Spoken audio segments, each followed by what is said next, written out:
Sous les paillotes, sur le sable blanc et les bateaux pour seul horizon, nous ne sommes pas dans les îles, mais bien à l'atoll, la base de loisirs du grand parc Miribel-Jonage.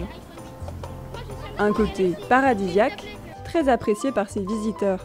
Ah, c'est la première fois, donc je suis très contente, c'est mes amis qui viennent souvent. Donc, ouais, là je me crois en Tunisie là.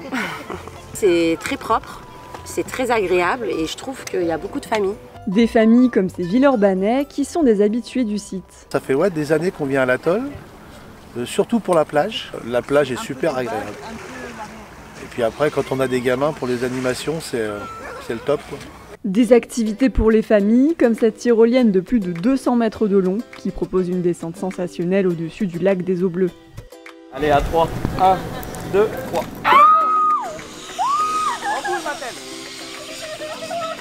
C'est super. Ça fait un peu peur quand on monte, mais après, une fois qu'on est lancé, franchement, c'est trop bien. Si survoler le lac ne vous suffit pas, il est également possible d'y plonger. Un grand parc de loisirs aquatiques est accessible aux visiteurs quel que soit leur âge. On a vraiment l'impression de revenir en enfance comme si on était des gosses et qu'on faisait des saltos de partout, c'est vraiment trop bien. Et les modules sont quand même assez sympas, assez imposants, assez gros. Bref, il y a de quoi s'amuser quoi. De quoi se rafraîchir avant d'attaquer le reste de la journée. Pour prolonger le farniente, au-dessus de la plage, on trouve un restaurant ouvert 7 jours sur 7. Menu du jour, aujourd'hui on va avoir une verrine de guacamole. Ici, on propose même des plats cuisinés avec des produits très locaux, comme la salade chèvre-miel confectionnée grâce aux ruches du parc. D'autres préfèrent au farniente des activités plus sportives.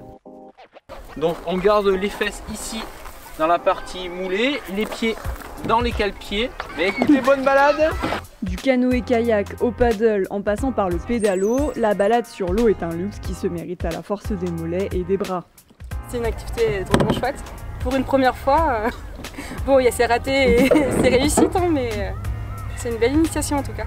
Pour ceux qui préfèrent la terre ferme, le tour du parc peut aussi s'effectuer en vélo et même en tandem. Donc vous êtes obligé de pédaler en même temps, tout est attaché. Après un départ difficile, Tu tiens? Ouais, je tiens. les cyclistes du jour n'ont pas regretté leur choix. Bah c'était marrant, faut vraiment être coordonné, hein Mariana. Oui. Mais sinon, top. Non mais ça va, c'est facile. Entre détente et loisirs, les beaux jours offrent du choix aux visiteurs du parc. Ils sont plus de 4 millions à se rendre chaque année dans ces eaux claires et sur ces terres arborées.